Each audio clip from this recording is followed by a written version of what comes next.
Good morning everyone. In the last lecture we discussed about Kepler's laws of planetary motion, that is how planets revolve around the sun. So Kepler formulated a few laws. He stated three different laws about the planetary motion. First of all, in the last lecture we discussed about the elliptical orbit. Elliptical orbit, we can see the elliptical shape when we cut the cone shape in an inclined plane, then we will get an elliptical shape. So this elliptical shape has two principal foci, F1 and F2. So according to this law, the first law stated as the orbit of a planet is an ellipse with the sun at one of the foci. Means planet revolve around the sun in an elliptical orbit where sun is at the one of the foci. This is the Kepler's first law. Second law, the line joining the sun and the planet sweeps equal area in equal interval of time. Means that every time in a equal interval of time the planet sweeps an equal area when it rotates around the sun. And the third one, that is the square of its period of revolution, square of the period of revolution of a planet, it is directly proportional to the cube of the mean distance of a planet from the sun. That is, t square is directly proportional to the r cube, and the ratio of t square divided by r cube, it is always a constant. That constant is called as Kepler's constant. Okay, then on the basis of, or by using these three different laws that was stated by the Kepler, but Kepler cannot give any mathematical equation or a proof to prove his three different laws. So Newton used these laws to stated Newton's universal law of gravitation. So according to the Newton's universal law of gravitation, every object in the universe attracts every another object with some force. That force is directly proportional to the product of their masses and inversely proportional to the square of the distance between their center. Okay, so if we consider that F is the force acting between the two objects of masses m1 and m2 which are placed at a distance d apart from each other, then according to this law F is directly proportional to the m1 and m2 and is inversely proportional to the d square. So we can write is F is directly proportional to m1 m2 divided by d square, or F is equal to capital G into m1 m2 divided by d square, where G is the universal constant of gravitation or universal gravitational constant. Okay, या ठिकाणी capital G जो आहे तो universal constant of gravitation आहे. आता नेमके universal constant of ग्रॅव्हिटेशनची definition काय दिली किंवा युनिव्हर्सल कॉन्स्टंट ऑफ ग्रॅव्हिटेशन म्हणजे नेमकं काय, तर if the two objects of unit masses are placed at a unit distance apart from each other, then the gravitational force between these two objects is nothing but it is a universal constant of gravitation. जर दोन एकक वस्तुमान असणाऱ्या वस्तू, समजा 1-1 किलोच्या दोन वस्तू आहेत, जर त्या एकमेकांपासून 1 मीटर एवढ्या अंतरावरती जर का ठेवल्या, दोन वस्तू जर एकमेकांपासून 1 मीटर इतक्या अंतरावरती जर ठेवल्या, तर त्यांच्यामध्ये त्या दोन वस्तूमध्ये असणारं जे काय गुरुत्वाकर्षण आहे, त्यांच्यामध्ये असणारं जे ग्रॅव्हिटेशनल फोर्स आहे, it is nothing but is equal to the universal constant of gravitation. ते युनिव्हर्सल कॉन्स्टंट ऑफ ग्रॅव्हिटेशन इतकंच असणार. Okay, thus in SI unit the value of G is equal to the gravitational force between the two masses of 1 kg kept at 1 meter apart from it. Use your brain power. Show that in SI unit the unit of capital G is Newton meter square per kilogram square,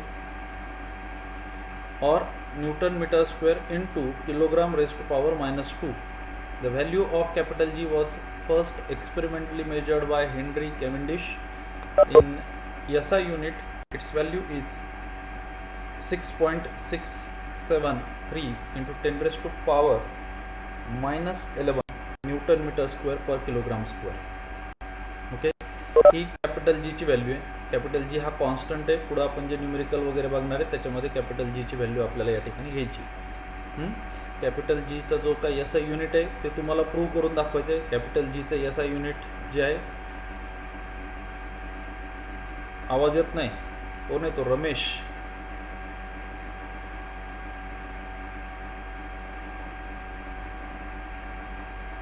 value of capital G जी आहे ती तुम्हाला prove करून दाखवायची. Newton metre square per kilogram square. तुम्हाला हे prove करून दाखवायचं आहे. Newton metre square per kilogram square. Okay, now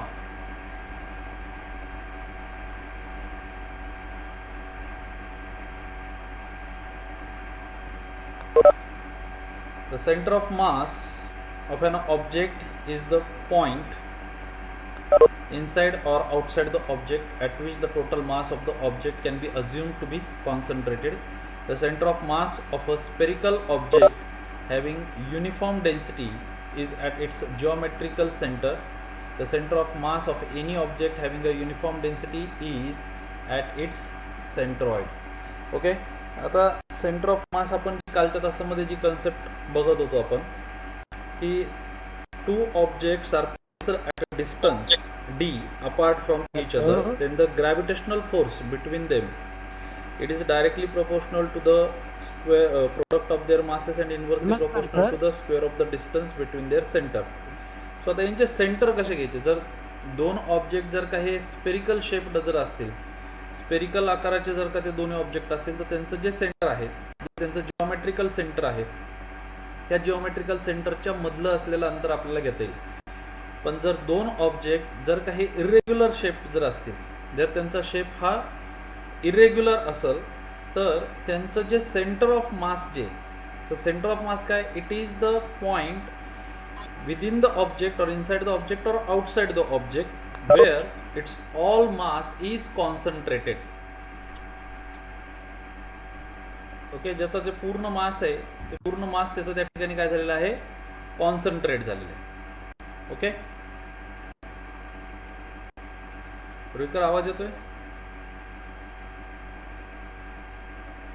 प्रवाह आवाज येतोय व्यवस्थित? ओके,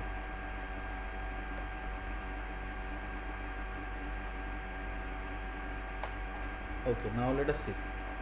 हे सेंटर ऑफ मास कळलं का तुम्हाला? सेंटर ऑफ मास म्हणजे काय? प्रवाह समजलं? ठीक आहे.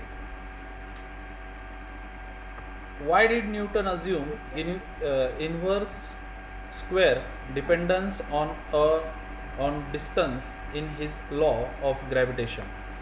He was helped by Kepler's third law in this as shown below. Okay, आता नेमका केपलरचे जे नियम आहेत, ह्या केपलरच्या नियमाचा फायदा हा न्यूटनने कशा पद्धतीने घेतला किंवा न्यूटनला कसा फायदा झाला, त्याला युनिव्हर्सल लॉ ऑफ ग्रॅव्हिटेशनचा जो काय फॉर्म्युला आहे तो जो त्यांनी त्या ठिकाणी मांडला आहे, त्याच्यासाठी त्याला याचा उपयोग कशा पद्धतीने झाला केपलर लॉचा. Why did Newton assume inverse square dependence on the distance in his law of gravitation? He was help by Kepler's third law in this as shown below. Uniform circular motion or magnitude of centripetal force. Okay, बघा आता uniform circular motion and magnitude of centripetal force.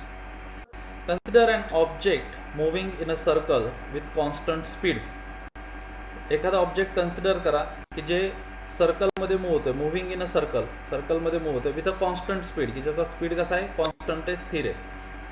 We have seen earlier that such a motion is possible only when the object is constantly acted upon by a force directed towards the center of the circle. Okay, as we discussed before, that is a definition of a centripetal force, that is a center seeking force.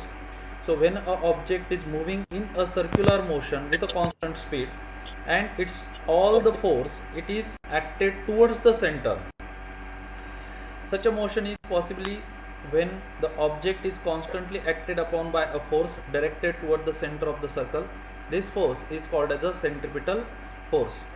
एक object आहे, एक object हे एकदम circular direction मध्ये या पद्धतीने फिरत आहे, सर्क्युलर डायरेक्शन मध्ये ते फिरत आहे विथ अ कॉन्स्टंट स्पीड, की ज्याचा जो काही स्पीड आहे त्याची जी काही गती आहे ती एक स्थिर आहे, कॉन्स्टंट आहे, आणि तो त्याची कक्षा किंवा त्याची ती जागा जी सर्क्युलर मोशन आहे ती सोडत नाही. हे कधी पॉसिबल होईल? जेव्हा त्या ऑब्जेक्टवरती काहीतरी सेंट्रिपिटल फोर्स ऍक्ट असेल, म्हणजे सेंटर सिकिंग फोर्स ऍक्ट असेल. अलग लक्षात, समजा आपला चंद्र आहे, चंद्र हा पृथ्वीच्या भोवती फिरतोय, चंद्र पृथ्वीच्या भोवती फिरत असताना तो एका कॉन्स्टंट स्पीडने फिरतोय, त्याला पृथ्वीच्या भोवती एक प्रदक्षिणा पूर्ण करण्यासाठी लागणारा जो काही कालावधी आहे तो स्थिर आहे, तो कॉन्स्टंट आहे. हे का शक्य आहे? Because some centripetal force act on it, त्याच्यावरती काही ना काहीतरी केंद्रकीय बल कार्यरत आहे, त्यामुळे अशा प्रकारची मोशन शक्य आहे. सो याला आपण सेंट्रिपिटल फोर्स म्हणतो. आता बघा, if M is the mass of the object, M हे त्या ऑब्जेक्टचं मास आहे, V is its speed and R is the radius of the circle. जर यम हे त्या ऑब्जेक्टचं मास आहे, इज इट स्पीड, व्ही त्याची जर ही स्पीड आहे म्हणजे ह्या व्हेलॉसिटीने जर तो फिरत आहे, आणि आर तो ज्या कक्षेमध्ये फिरत आहे त्या कक्षेची जर रेडियस आर आहे, r is the radius of the circle, then it can be shown that this force is equal to F is equal to mv square divided by r. तर त्याच्यावरती ऍक्ट असलेला जो सेंट्रिपिटल फोर्स आहे, म्हणजे त्या ऑब्जेक्टवरती किती centripetal force act होईल, तर त्याच्यासाठी जो फॉर्म्युला आहे तो फॉर्म्युला हा आहे F is equal to mv square divided by r. इतका फोर्स त्या ऑब्जेक्टवरती ऍक्ट होईल जर तो ऑब्जेक्ट सर्क्युलर मोशन मध्ये कॉन्स्टंट स्पीडने जर फिरत असेल तर. If a planet is revolving around the sun in a circular orbit in uniform circular motion, then the centripetal force acting on the planet toward the sun must be F is equal to mv square divided by r. जर कुठला एखादा planet आहे ते जर का सूर्याच्या भोवती जर का फिरत असेल, revolving around the sun in a circular orbit in uniform circular motion, then the centripetal force acting on the planet toward the sun must be, त्याच्यावरती असणारा जो काही सेंट्रिपिटल फोर्स आहे जो सूर्याने लावलेला तो किती असणार आहे? F is equal to mv square divided by r.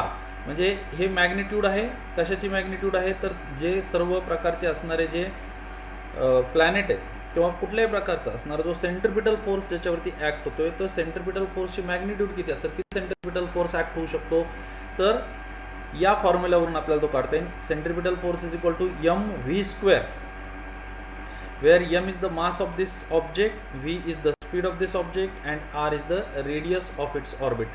त्याच्या ऑर्बिटची असणार radius.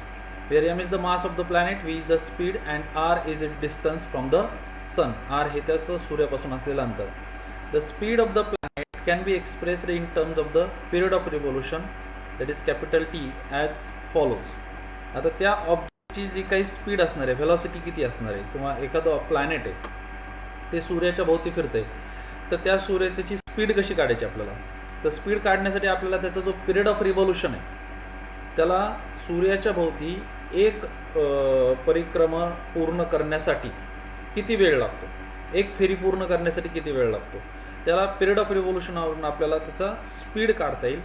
The distance travelled by a planet in one revolution is equal to, एक प्लॅनेट एका रिव्होल्यूशनमध्ये किती डिस्टन्स ट्रॅव्हल करेल, is equal to perimeter of the orbit, that is 2πr. ती जी orbit असणार आहे त्याची जी काय कक्षा असणार आहे त्याची जी पेरिमीटर आहे ती पेरिमीटर आपल्याला 2πr ने मिळेल. Where r is the distance of the planet from the sun, त्या ठिकाणी r हे काय, त्या प्लॅनेटचं डिस्टन्स आहे सूर्यापासून. Time taken is equal to period of revolution is equal to capital T. तेवढं डिस्टन्स पूर्ण करण्यासाठी म्हणजे 2πr एवढं डिस्टन्स पूर्ण करण्यासाठी त्याला किती वेळ लागला, त्याचा जो पिरियड ऑफ रिव्होल्यूशन आहे कॅपिटल T इतका वेळ लागला. मग त्याची व्हेलॉसिटी कशी फाइंड आउट करताना आपल्याला velocity v is equal to distance travel divided by time taken. त्याला डिस्टन्स ट्रॅव्हल करण्यासाठी लागलेला वेळ भागिले किती डिस्टन्स त्याने ट्रॅव्हल केलं डिवायडेड बाय त्याला किती वेळ लागला, distance travel divided by time taken is equal to किती डिस्टन्स त्याने ट्रॅव्हल केलं आहे 2πr डिवायडेड बाय किती वेळ लागला, कॅपिटल टी एवढा, म्हणजे जो त्याचा पिरियड ऑफ रिव्होल्यूशन आहे, बरोबर. याच्यावरून आपल्याला काय मिळालं, व्ही, त्याची व्हेलॉसिटी मिळाली. ओके, आता त्याच्यावरती ॲक्ट असलेला जो सेंट्रिपिटल फोर्स आहे, हा सेंट्रिपिटल फोर्स किती ॲक्ट आहे त्याच्यावरती, काय फॉर्म्युला आहे, F is equal to M V square divided by R. काय फॉर्म्युला त्याच्यावर, F is equal to M V square divided by R. या फॉर्म्युल्यावरून आपल्याला ते मिळेल इज इक्वल टू एम जशाला तसं, बरोबर. त्याचं मास आहे ते काय बदलणार नाही. व्ही त्याची व्हेलॉसिटी किती आली आता, 2 pi R divided by capital T divided by R, जी त्याची काय आहे रेडियस आहे, इज इक्वल टू एम, एमला एम तसंच राहिलं, 2चा जो स्क्वेअर झाला तो काय झाला, 2चा स्क्वेअर 4 एम पाय स्क्वेअर. इथं काय झालं आता, हा आरचा स्क्वेअर, पण हे आर आणि हे खाली असलेलं जे आर आहे, हे आर आणि ह्याच्यातलं एक आर काय होऊन जाईल, कॅन्सल होईल, म्हणून काही नव्हतं इथं 4 pi square R divided by T square, कारण की हे खालचं आर जे हे या आर स्क्वेअर सोबत एक एक कॅन्सल झालं, बरोबर. म्हणजे multiplying and dividing by R square we get. आता इथं आपल्याला त्याचा जो असलेला जो सेंट्रिपिटल फोर्स आहे, तो सेंट्रिपिटल फोर्स म्हणजे त्याच्यावरती असलेला जो ग्रॅव्हिटेशनल फोर्स आहे तो किती आहे इथं, 4 pi square R divided by T square. तर याला काय केलं आपण, multiplying and dividing by R square we gate.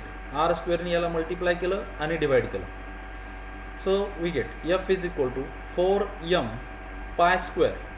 त्या आरला जर मल्टिप्लाय केलं आर स्क्वेअरनी तर काय मिळणार, आर क्यूब डिवायडेड बाय, डिनॉमिनेटरला पण आर स्क्वेअरने मल्टिप्लाय केलं, आर स्क्वेअर जशाला तसं राहिला, आणि टी स्क्वेअर इथं घेतला आहे, म्हणजे याच्यामध्ये घेतला R cube divided by T square. According to the Kepler's third law, T square divided by R cube is equal to constant. केपलरच्या तिसऱ्या नियमानुसार T square divided by R cube जो आहे तो काय कॉन्स्टंट आहे, तो केपलर्स कॉन्स्टंट आहे, त्याच्यामुळे it is a constant K. Therefore will get F is equal to 4 pi square divided by R square into K, बरोबर. आता R cube T square divided by R cube is equal to K, म्हणजे इथं मल्टिप्लिकेशनमध्ये न येता R cube divided by T square इथं याचा reciprocal आहे, त्याच्यामुळे इथं 1 डिवायडेड बाय के येईल, जो 1 डिवायडेड बाय के इथं डिनॉमिनेटर प्लेसला जाईल, त्याच्यामुळे 4 pi square divided by R square into K. But 4 pi square divided by K is equal to constant 4 divided by. आता कॉन्स्टंट कसं झालं, 4 याची व्हॅल्यू कायम म्हणजे ही संख्या आहे ती कॉन्स्टंटच आहे, मास कॉन्स्टंट आहे, यम त्या प्लॅनेटचं मास बदलणार नाही. पाय स्क्वेअर जे पाय स्क्वेअर काय आहे कॉन्स्टंट आहे, पायची किंमत आपल्याला माहिती आहे 22/7 जो आहे पायची किंमत आहे 3.14 ती कॉन्स्टंट आहे, आणि के या ठिकाणी केपलर कॉन्स्टंट आहे, त्याच्यामुळे 4 पाय स्क्वेअर डिवायडेड बाय के हे सगळ्या गोष्टी काय आहेत कॉन्स्टंट आहेत. Therefore F is equal to constant, ह्या सगळ्या याच्याऐवजी काय ठेवलं कॉन्स्टंट, आणि काय शिल्लक राहिलं फक्त 1 डिवायडेड बाय आर स्क्वेअर. मग कॉन्स्टंटच्या ऐवजी आपण डायरेक्टली प्रोपोर्शनॅलिटीचं साईन वापरलं, therefore F is inversely proportional to R square. आणि ह्यावरून न्यूटनने असं सांगितलेलं आहे की force of gravitation between the two object is inversely proportional to the square of the distance between their centre. हे सिद्ध करण्यासाठी त्याला हा जो याची जी मदत झाली, T square divided by R cube is equal to constant, केपलरचा कॉन्स्टंट आहे हा, बरोबर. त्याच्यामुळं केपलरच्या तिसऱ्या नियमानुसार जो न्यूटन होता, न्यूटन तो या निष्कर्षापर्यंत पोहोचला की कुठल्याही दोन वस्तूंमध्ये असणारं जे काही गुरुत्वाकर्षण बल आहे किंवा ग्रॅव्हिटेशनल फोर्स जो आहे, तो ग्रॅव्हिटेशनल फोर्स त्या दोन वस्तूंच्या जे केंद्रक असतं त्या केंद्रकामध्ये असणाऱ्या अंतराच्या वर्गाशी व्यस्तानुपाती असतो. आलं का लक्षात? काही क्वेश्चन विचारा बरं याच्यावरती, तुम्हाला काही नसन कळलं तर.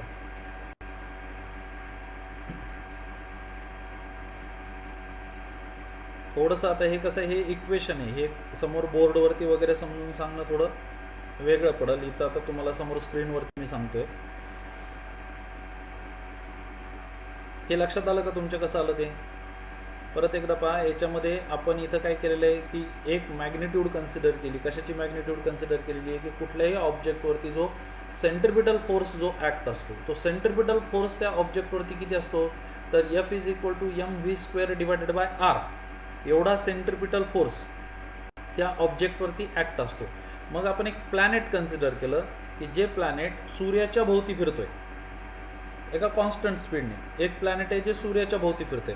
मग त्या प्लॅनेटवरती सूर्याकडून ॲक्ट असलेला जो सेंट्रिपिटल फोर्स आहे तो सेंट्रिपिटल फोर्स किती असणार आहे? F is equal to mv² divided by r एवढा सेंट्रिपिटल फोर्स असणार आहे.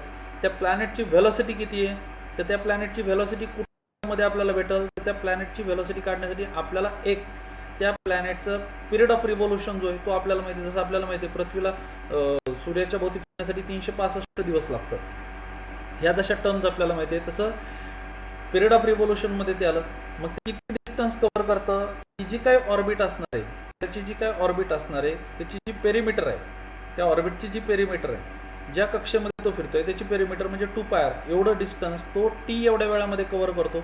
म्हणजे त्याची व्हेलॉसिटी काय? v is equal to distance travel divided by time taken म्हणजे v is equal to 2πr divided by T. बरोबर. मग हेच 2πr डिवायडेड बाय टी आपण या फॉर्म्युला ठेवलं F is equal to mv² divided by r. इथं व्हीच्या ऐवजी काय ठेवलं? 2πr divided by T. त्याचा स्क्वेअर आहे, त्याचा व्हीचा स्क्वेअर आहे त्याच्यामुळे याचा स्क्वेअर आला. याचा स्क्वेअर आल्यामुळे 2चा स्क्वेअर झाला 4 m जशाल तसं π² r² आणि हे r दोन्ही कॅन्सल होईल त्याच्यामुळे फक्त इथं r शिल्लक राहील आणि खाली आला t². बरोबर. मग याला न्यूमरेटरला आणि डिनॉमिनेटरला r² ने डिवाइड केले मल्टिप्लाय केल्याच्या नंतर आपल्याला काय मिळालं? F is equal to 4m π² divided by r² जशाल तसं राहिलं आणि r³ डिवायडेड बाय t².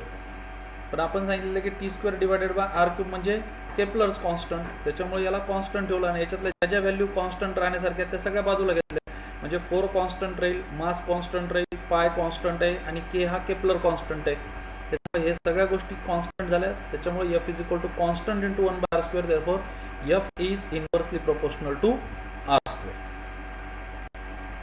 आलं लक्षात? हे कळालं नसेल कोणाला तर विचारा.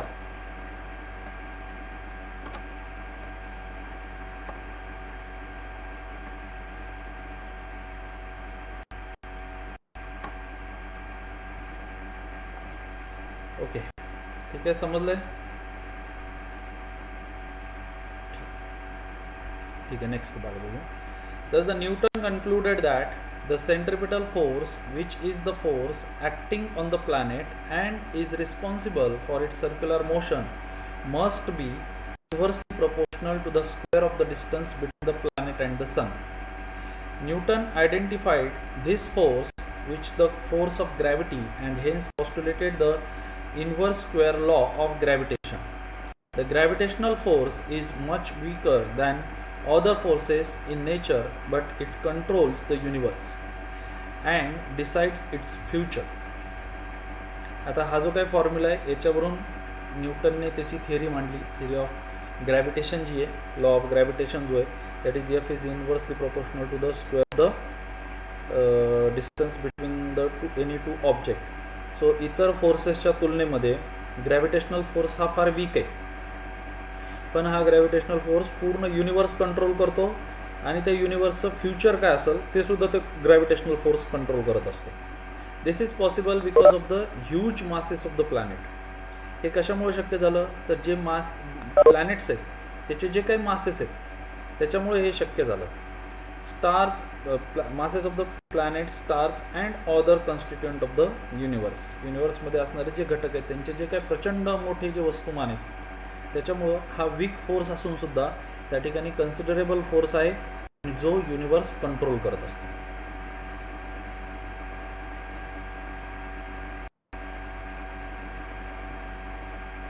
ओके, इथे एक क्वेश्चन विचारला आहे. Is there a gravitational force between the two object kept on a table or between you and your friend sitting next to you?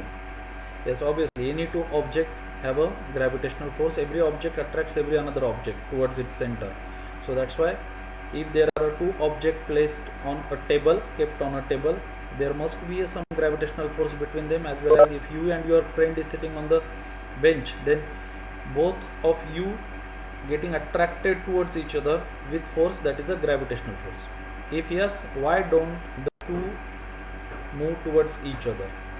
Why don't we see that these objects get attracted towards each other? Because this force is very weak forces as compared to your masses. These forces is not considerable, or we cannot see the effect of these forces. तुमचे ज्या प्रकारचे वस्तुमान आहेत ते वस्तुमानानुसार त्याच्यामध्ये असलेला force अत्यंत कमी किंवा खूप वीक असतो, तो इतका कमी असतो की त्याचे होणारे जे परिणाम आहेत हे परिणामसुद्धा आपल्याला दिसू शकत नाहीत. ओके, याच्यावरती काही न्यूमेरिकल आपल्याला इथं दिलेले आहेत, सॉल्व्ड एक्झाम्पल आहेत. एक दोन एक्झाम्पल आपल्याला या ठिकाणी सांगितलेले आहेत. बघा, पहिले एक्झाम्पल दिलं, Mahendra and Virat are sitting at a distance of 1 metre from each other, their masses are 75 kg and 80 kg respectively. आता महेंद्र आणि विराट जे आहेत हे दोन विद्यार्थी जे ते एका बेंचवरती बसलेले आहेत, at a distance 1 metre apart from each other, एकमेकांपासून 1 मीटर अंतरावर बसले. दोघांचे मासे दिलेले 75 kg and 80 kg respectively. What is the gravitational force between them, त्यांच्यामध्ये ग्रॅव्हिटेशनल फोर्स किती असेल ते आपल्याला शोधायचा आहे, तो आपल्याला फाइंड आउट करायचा. मग या ठिकाणी बघा, गिवन डेटा काय दिलं आहे, दोघांमध्ये असलेलं अंतर 1 मीटर दिलं, म्हणजे रेडियस दिलेली आहे आर. काय रेडियस आहे, 1 मीटर. ओके, त्यानंतर मास, पहिल्याचं मास जे मास M1 काय 75 kg, M2 काय 80 kg, एकाचं मास 75 kg, दुसऱ्याचं मास 80 kg. आणि universal constant of gravitation capital G 6.67 × 10⁻11 newton metre square per kilogram square. So according to the Newton's law काय फॉर्म्युला आपल्याकडे, F is equal to G M1 M2 divided by R square. F is equal to, put up these values, 6.67 × 10⁻11 × 75 × 80 divided by 1 square. आणि याचं पूर्ण जर तुम्ही calculation जर काढलं तर you will get 4.002 × 10⁻⁻7 Newton. So this is the gravitational force between these two students having the masses 75 kg and 80 kg. म्हणजे 75 kilo आणि 80 किलोचे दोन विद्यार्थी जर एका बेंचवरती जर बसलेले असतील तर त्यांच्यामध्ये असलेला जो काही ग्रॅव्हिटेशनल फोर्स आहे तो ग्रॅव्हिटेशनल फोर्स 4.002 × 10⁻⁻7 न्यूटन इतका ग्रॅव्हिटेशनल फोर्स आहे त्यांच्यामध्ये.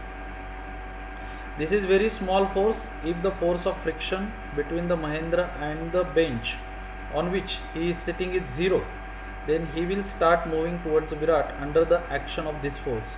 We can calculate his acceleration and velocity by using the Newton's laws of motion.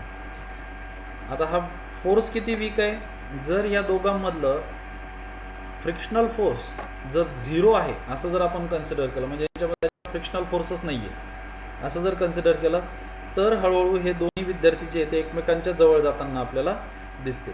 आणि त्याची जी व्हेलॉसिटी आहे ती सुद्धा किती कमी असेल हे न्यूटनच्या तिसऱ्या नियमानुसार आपल्याला लक्षात येईल. ओके,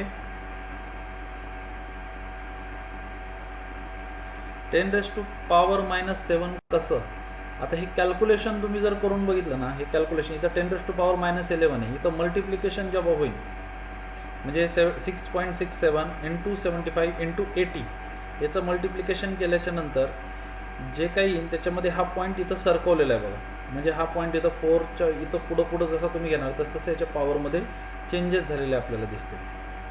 त्या पद्धतीने हे 10⁻⁻7 जे आलेले आहे हे जेव्हा तुम्ही कॅल्क्युलेशन करताल किंवा इथं 10⁻⁻7 आलं आहे तर तुमचं 10⁻⁻7 आलंच पाहिजे असं काही नाही, तुम्ही 10⁻⁻11 ठेवा आणि यांचं जे काही मल्टिप्लिकेशन आहे हे मल्टिप्लिकेशन करून आन्सर इथं लिहा तरीसुद्धा तुमचं उत्तर बरोबर. आपल्याला पॉवर जी आहे ती पॉवर आपल्याला प्लेस सरकवता आली पाहिजे, बरोबर, डाव्या बाजूला आणि उजव्या बाजूला.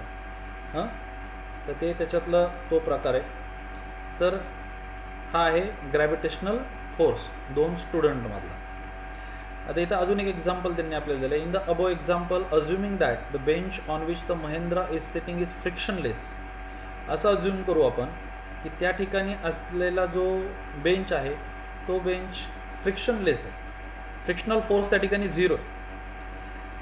Starting with a 0 velocity, what will be the Mahendra's velocity of motion towards Virat after 1 second. सुरुवातीला त्याची वेलॉसिटी 0 आहे असं जर आपण गृहीत धरलं तर 1 सेकंदाच्या नंतर महेंद्राची वेलॉसिटी काय असेल. Will this velocity change with time and how, ती वेळेनुसार ती बदलल का, आणि बदलल तर ती कशा पद्धतीने बदलल. ओके, तर आता आपण बघू इथं. आता आपल्याला त्याच्यातला ग्रॅव्हिटेशनल फोर्स आपल्याला मिळाला आहे. Force on Mahendra F is equal to काय ग्रॅव्हिटेशन 4.002 × 10⁻⁻7 न्यूटन, बरोबर. हा त्याच्यावरती असलेला ग्रॅव्हिटेशनल फोर्स आहे. Mahendra's mass m is equal to 75 kg, हे महिंद्राचं मास आहे. According to the Newton second law, the acceleration produced by the force on the Mahendra m is equal to 75 kg. Acceleration a is equal to f divided by e. हे जे दुसरं equation होतं f is equal to m into a, हे equation हे मागच्या वर्षी आपण पाहिलेले, f is equal to m into a. त्याच्यावरून आपल्याला ॲक्सलरेशन फाइंड आउट करायचं. ॲक्सलरेशन किती आहे, तर आपल्याला फोर्स माहिती आहे आणि मास माहिती आहे. त्याच्यामुळे 4.002 इंटू 10⁻⁷ डिवायडेड बाय 75, याला जर डिवाइड केलं तर 5.34 इंटू 10⁻⁹ मीटर पर सेकंड स्क्वेअर. ओके. आता या ठिकाणी परत यांनी पॉवर काय केलेली आहे, इथं वाढवलेली आहे. -7च्या ऐवजी इथं पॉवर किती झालेली आहे, -9 झालेली. हे कॅल्क्युलेशनचा भाग आहे. ती जर नसती झाली तर हा पॉईंट अजून इकडे पुढे सरकलेला आपल्याला दिसलेला असतो, बरोबर. Okay. Using Newton's first equation, we can calculate the Mahindra's velocity after 1 second. Newton's first equation of motion, v is equal to u plus at. As Mahindra is sitting on the bench, his initial velocity is 0, u is equal to 0. Therefore, assuming the bench to be the frictionless, v is equal to 0 plus acceleration किती झालं, 5.34 into 10⁻⁹ into 1 is equal to 5.34 into 10⁻⁹ meter per second. It is the Mahindra's velocity after 1 second. ही महिंद्राची 1 सेकंदाच्या नंतर ही त्याची काय असणार आहे, velocity असणार आहे. And we can see that this is very weak velocity. This is an extremely small velocity. The velocity will increase with time because of the acceleration. ही accelerated motion आहे, फ्रिक्शन नाही आहे त्या ठिकाणी, त्याच्यामुळे ही वेलोसिटी हळूहळू वाढत जाईल. The acceleration will also not remain constant because as Mahindra moves towards the Virat, the distance between them will decrease. Acceleration पण constant राहणार नाही. इथं जे विचारले ना, will this velocity change with time and how? He velocity बदलल का? Yes, obviously velocity बदलत राहील, कारण की मोशन ही accelerated मोशन आहे आणि acceleration पण constant राहणार नाही, कारण की त्या ठिकाणी जसजसं महिंद्रा आणि विराट हे त्या ठिकाणी डिस्टन्स कमी होत जाईल, तसतशी जी असणारी जी ॲक्सलरेशन आहे ती ॲक्सलरेशन सुद्धा चेंज होत जाईल. Distance between them will decrease, causing an increase in the gravitational force, thereby increase the acceleration as per the Newton's second law of motion. Use your brain power. Assuming the acceleration in example 2 above remains constant, how long will Mahindra take to move 1 centimeter towards Virat? हे तुम्हाला शोधायचे. आता याच्यातलं तुम्हाला काय करायचं आहे, ते acceleration constant राहीन असं अज्युम करायचं आहे आणि 1 सेंटीमीटर अंतर त्याला सरकण्यासाठी how long will Mahindra take to move 1 centimetre towards Virat. Okay. किती वेळ लागेल ते तुम्हाला त्या ठिकाणी फाइंड आउट करायचं. ओके. एक शेवटचा पॉईंट घेऊ आपण आणि मग थांबू.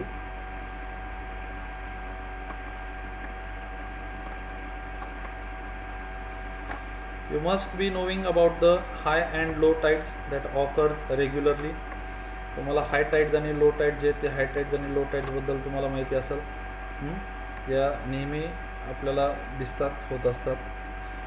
You must be knowing about the high and low tides that occurs regularly in the sea. The level of sea water and any given location along sea shore increases and decreases twice a day at regular intervals. High and low tides occur at the different times at different places. The level of water in the sea changes because of the gravitational force exerted by the moon. Water directly under the moon gets pulled towards the moon and the level of water there goes up, causing the high tide at that place. At two places on the earth at 90 degree from the place of high tide, the level of water is minimum and low tides occur there as shown in the figure 1.6. जे बघा, हे चंद्राच्या गुरुत्वाकर्षणामुळे ते होत असतं. या ठिकाणी चंद्र आहे तर या ठिकाणी आपल्याला इथं हाय टाइड्स दिसत आहेत आणि ज्या ठिकाणी चंद्र नाही आहे त्या ठिकाणी आपल्याला लो टाइड्स जे आहेत ते आपल्याला या ठिकाणी दिसतील, low and high tides. Okay. तर आजच्या तासामध्ये आपण इथंच थांबू.